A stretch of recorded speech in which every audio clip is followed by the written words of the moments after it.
జయశంకర్ భూపాల్పల్లి జిల్లా భూపాల్పల్లి మండల కేంద్రంలో కేంద్ర ప్రభుత్వ కార్మికులకు వ్యతిరేకంగా 29 కార్మిక చట్టాలను రద్దు చేసి 4 నూతన లేబర్ కోడ్లను తీసుకువచ్చిన సందర్భంగా 4 నూతన లేబర్ కోడ్లను తీసుకువచ్చిన తీరును నిరసిస్తూ దేశవ్యాప్త సార్వత్రిక సమ్మె పిలుపులో భాగంగా నేడు ఐఎన్టీయూసీ, సిఐటియు, ఐఎన్టీయూసీ, టీబీజీకేఎస్ సంఘటిత అసంఘటిత కార్మికుల ఆధ్వర్యంలో అంబేద్కర్ సెంటర్ వరకు నిరసన తెలిపిన కార్మికులు ఈ సందర్భంగా కార్మిక సంఘాల నాయకులు మాట్లాడారు.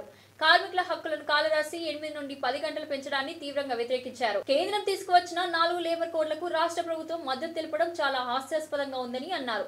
కార్మికుల పట్ల కేంద్ర రాష్ట్ర ప్రభుత్వాల వైఖరిపై ఆగ్రహం వ్యక్తం చేశారు.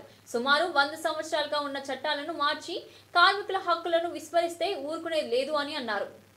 విమానాలను అదే రకంగా నావీలను అదే రకంగా ఎల్ఐసిని ప్రతి ఒక్క కంపెనీలో ఉన్నటువంటి ఉద్యోగులంతా ఈ రోజు సమ్మె బాట బట్టి సమ్మె చేద్దాం, మా హక్కులు పోతున్నాయి, ఆ చట్టాలను మార్చిండు, 4 కోడ్లుగా చేసి 4 కోడ్లుగా ఉన్నటువంటి హక్కులు ఏవైతే ఉన్నాయో ఒకప్పుడు బ్రిటిష్ సామ్రాజ్యం ఉన్నప్పుడు తీసుకొచ్చినటువంటి చట్టాలు జీవోలు ఏవైతే ఉన్నాయో ఇప్పుడు అంతకన్నా ఎక్కున్నటువంటి కేంద్ర ప్రభుత్వం నరేంద్ర మోడీ తీసుకొస్తున్నటువంటి విధానాలు దీనికి వ్యతిరేకంగా కార్మిక వర్గం మొత్తం టోటల్ గా దాదాపు ఇప్పటికి ముందు రాజకుమార్ అన్న చెప్పాడు 40 కోట్ల నుంచి 50 కోట్ల దాకా ఈ రోజు సమ్మెలో ఉంటుందని.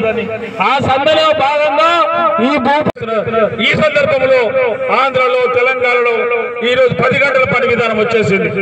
అందుకనే దీన్ని నిరసనగా ఈ రోజు భూపాలపల్లిలోని సింగరేణి కార్మిక వర్గం, అదేవిధంగా అసంఘటిత రంగం, అదేవిధంగా ఆశా అంగన్వాడీ కాంట్రాక్ట్ కార్మికులు కూడా ఈ రోజు మానవారంగా ఏర్పడి మీ యొక్క పరిపాలనకు నిరసనగా మేము మీ యొక్క ధర్నాను అదేవిధంగా మానవారం చేస్తా ఉన్నాం. ఖబర్దార్ మోడీ, ఇప్పటికైనా మీరు యొక్క విత్డ్రా చేసుకోకపోతే రాబోయే రోజుల్లో మీకు చిప్పగతి అవుతుందని చెప్పి ఈ సందర్భంగా హెచ్చరిస్తూ ఈ రోజు కార్మిక వర్గం సమ్మెలో ఉన్న కార్మిక వర్గానికి విప్లవ శుభాకాంక్షలు తెలియజేస్తా ఉన్నారు. సింగరేణికి సంబంధించిన ఈ 11 యూనిట్లలో కూడా బొగ్గు ఉత్పత్తి జరిగే పరిస్థితి లేదు. అంటే దీనికి అందరికీ కారణం నరేంద్ర మోడీ నువ్వు తెచ్చిన 4 లేబర్ కోడ్లు ఈ యొక్క కార్మిక వర్గానికి నష్టం కాబట్టి వ్యతిరేకిస్తా ఉన్నారు. ఇప్పటికైనా మీ వైఖరి మార్చుకోకపోతే ఇప్పటికే మాకున్న సమాచారం ప్రకారం భారతదేశంలో 30 నుంచి 40 కోట్ల కార్మిక వర్గం ఈరోజు సమ్మెలు ఉన్నారు. ఇది మీకు శుభసూచకం కాదు. అంతర్జాతీయంగా మిగతా దేశాల్లో భారతదేశంలో సుమారు 40 కోట్ల మంది కార్మిక వర్గం సమ్మెలు ఉన్నారంటే నీ పరిపాలన ఈరోజు సిగ్గుచేట అని చెప్పి వాళ్ళు భావిస్తా ఉన్నారు. అది 4 చట్టాలుగా మార్చి కార్మికులను అణచివేత చేయడానికి బీజేపీ ప్రభుత్వం మోడీ ఈరోజు కుట్ర పన్నుతున్నారు. మనకు తెలుసు 44 రోజులు సమ్మె చేసి మనము తెలంగాణ రాష్ట్రాన్ని సాధించుకున్నాం. అదేవిధంగా సింగరేణిలో 4 బొగ్గు బ్లాక్లను ప్రైవేట్ పరం చేయడానికి కూడా బీజేపీ ప్రభుత్వం టెండర్లు పిలిస్తే మన కార్మికులందరం ఒక్కటై అన్ని సంఘాలు చేసి ఏర్పాటు పోరాటం చేసి ఈరోజు ఆ 4 బొగ్గు బ్లాక్లను కూడా ప్రైవేట్ పరం చేయకుండా మనం అడ్డుకున్నాం. కాబట్టి నరేంద్ర మోడీ ఇప్పటికైనా ఈ కొత్త చట్టాలను నల్ల చట్టాలను విరమించుకోకపోతే రాబోయే రోజులలో సార్వత్రిక సమ్మె కాదు నిరవధిక సమ్మె చేసి ఈ యొక్క చట్టాలను రద్దు చేసేంత వరకు మేము పోరాడదామని తెలియజేస్తున్నాం. కావున ఇవాళ ప్రతి ఒక్కరు కార్మికులు, సింగరేణి కార్మికులు, అవుట్సోర్సింగ్ కార్మికులు అందరూ ఇవాళ సమ్మెలో పాల్గొన్నారు.